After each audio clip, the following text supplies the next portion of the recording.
Okey, Assalamualaikum kelas. Selamat pagi. Baik, hari ini kita akan sambung belajar bab yang seterusnya iaitu bab 2, ekosistem.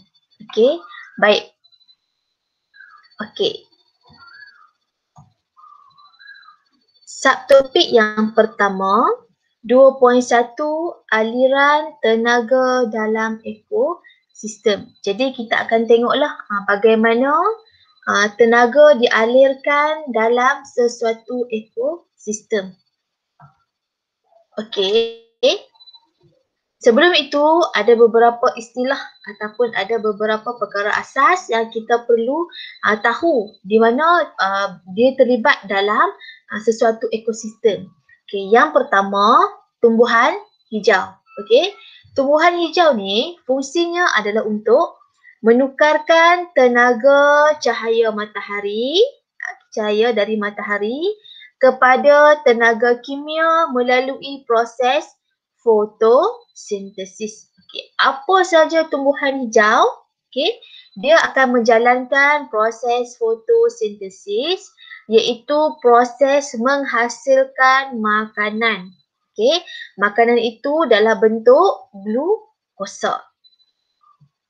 Baik, tenaga kimia tersebut kemudian dipindahkan kepada pengguna primer dan seterusnya kepada pengguna sekunder dan pengguna tertier dalam rantai makanan ataupun siratan makanan. Makna kata, makanan yang dihasilkan oleh tumbuhan hijau sebentar tadi, dia akan dipindahkan. Dipindahkan bermula daripada pengguna primer, second, sekunder, third, pengguna tertier dalam sesuatu rantai makanan ataupun siratan makanan. Okey. Apakah itu yang dimaksudkan dengan pengeluar, pengguna dan pengurai dalam suatu ekosistem? Okey, kita tengok yang pertama, pengeluar. Okey, pengeluar ialah organisma yang boleh membuat makanannya sendiri. Apa-apa benda hidup yang boleh menghasilkan, membuat makanan sendiri kita panggil sebagai pengeluar. Dan kebanyakan pengeluar adalah organisma yang boleh berfotosintesis. Okey? Okey, dia bagi contoh sini. Semua tumbuhan merupakan pengeluar kerana semua tumbuhan boleh menjalankan fotosintesis. Okey, seterusnya pengguna primer. Okey, pengguna ialah organisma yang memakan organisma lain. Tak kisahlah pengguna apa pun, primer, sekunder atau tertier. Bila disebut pengguna, dia adalah organisma yang makan organisma lain dan dia tak boleh hasilkan makanannya sendiri. Okey, kita tengok pengguna primer. Apa itu pengguna primer? Pengguna primer ialah haiwan herbivor dan omnivor yang memakan pengeluar. Okey, contoh tengok gambar ni. Dia bagi apa ni? Dia bagi ulat kan? Ulat beluncas. Jadi ulat beluncas dia makan daun. Jadi kat sini kita kata daun adalah pengeluar, manakala ulat beluncas ini adalah pengguna primer kerana dia makan pengeluar. Okey, dan pengguna primer ini sama ada dia haiwan herbivor ataupun omnivor. Okey, kalau ulat beluncas ni dia herbivor lah. Baik, contoh beluncas. Okey, seterusnya pengguna sekunder.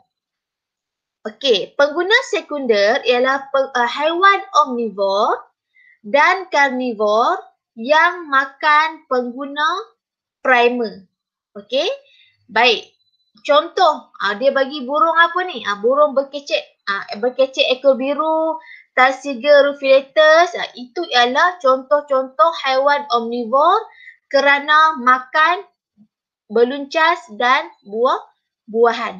Okey, ini yang kita panggil sebagai pengguna sekunder. Okey, pengguna yang makan pengguna primer. Okey. Burung raja udang. Ni banyak lagi contoh lah. Okey. Acidophilus, okey, merupakan carnivore primer kerana makan pengguna primer seperti siput, ikan berudu dan juga udang. Okey. Pengguna tertil pula, okey, haiwan karnivor sekunder yang makan pengguna sekunder. Okay, saiz pengguna tertil biasanya lebih besar daripada pengguna primer dan sekunder. Okay, yang seterusnya pengurai. Pengurai ialah organisma yang menguraikan haiwan dan tumbuhan mati kepada bahan-bahan yang lebih ringkas ataupun dalam bentuk nutrien. Hubungan ini dikenali sebagai saprofithism. Okey, inilah dia punya huraian lagi lah. Okey, antara contoh pengurai ialah cendawan yang tumbuh pada batang yang reput, mukor yang tumbuh di atas makanan serta bakteria E. coli yang menguraikan sisa makanan dalam usus besar manusia. Maksudnya pengurai ni dia ada yang dapat lihat dengan mata kasar, ada yang tidak dapat dilihat dengan mata kasar. Contoh kalau macam mukor ni, kan mukor contoh kita boleh tengok dekat kulak roti. Roti yang expired, dalam seminggu tu kita dah nampak kan dia punya tumpuk-tumpuk hitam. Itu mukor. Kalau E. coli kita tak nampak lah sebab dia mikroorganisme yang seni. Kita boleh nampak hanya di bawah mikroskop. Okey, seterusnya rantai makanan. Okey, rantai makanan ini kita boleh gunakan untuk menunjukkan hubungan pemakanan antara organisme ataupun hubungan makanan antara pengguna dan pengeluar dan pengguna sebentar tadi. Tengok contoh sini kan. Okey, rumput. Okey, rumput dia adalah pengeluar. Dia dimakan oleh tikus. So tikus ini ialah pengguna primer. Okey, tikus dimakan oleh ular. Jadi ular adalah pengguna sekunder.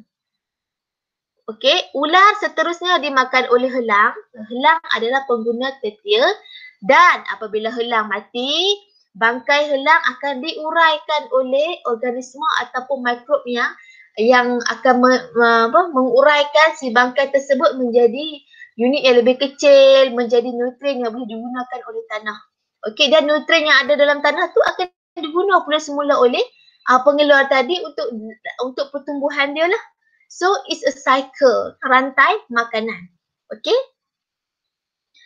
Baik, seterusnya siratan makanan. Okey, siratan makanan ini ialah gabungan beberapa rantai makanan disebut sebagai siratan makanan. Contoh kamu tengok dekat sini, okey? Yang dekat sini kan? Okey, ada berapa rantai makanan? Okey, ni semua ni, the whole ni kita panggil siratan makanan sebab dia banyak rantai. So rantai, okay, kita try nah. Okay, ni satu rantai. Alright, ni yang kedua. Seterusnya, yang ketiga. Dan yang keempat. So dalam siratan makanan ini kita ada 4 rantai makanan. Okey. Dan kamu tengok simbol anak panah ini adalah menunjukkan aliran tenaga lah. Tenaga dipindahkan daripada kubis ke belum cas dan seterusnya. Okey. Seperti dalam rantai makanan, tenaga juga dipindahkan daripada satu organisme kepada organisme yang lain dalam siratan makanan. Sebenarnya, sebahagian tenaga hilang kerana digunakan oleh organisme untuk bergerak dan menjalankan proses hidup yang lain seperti respirasi. Okey, selain itu tenaga juga hilang dalam bentuk tenaga haba atau tenaga kimia dalam makanan yang tidak tercerna iaitu tinja. Okey. Ini contohlah. Kamu tengok sini kan yang contoh yang tadi juga. Cuma dia nak tunjuk kat kita aliran tenaga lah. Dan setiap kali contohlah kan, okey, kubis dimakan oleh beluncas. Jadi dia ada, okey, tenaga itu dialirkan lah. Tapi dia tak akan dapat 100% lah. Maksudnya dia ada lah tenaga ni. Anak panah yang putus-putus ni menunjukkan aliran tenaga yang hilang. Dan dia boleh hilang disebabkan oleh faktor kehilangan tenaga dalam bentuk haba, faktor fisiologi organisma itu sendiri di mana dia berrespirasi, dia berkumuh dan sebagainya. Okey? Baik. So kalau kamu tengok dari segi dia punya susunan tenaga ni, okey, yang akan dapat paling banyak adalah inilah pengguna primer sebab dia macam dia yang awal-awal dapat. So yang hujung-hujung ni macam ular ni, dia maksudnya sepanjang perjalanan daripada kubis nak ke sampai dia tu dah banyak tenaga yang hilang, yang terbebas akibat proses-proses hidup. Jadi gitulah. Okey, pemindahan tenaga dalam siratan makanan. Alright. Okey, itu sahaja kelas kita untuk hari ini. Nanti kelas kita yang seterusnya, cikgu akan bincang subtopik yang seterusnya. Kita nutrien dalam ekosistem. Okey, Assalamualaikum.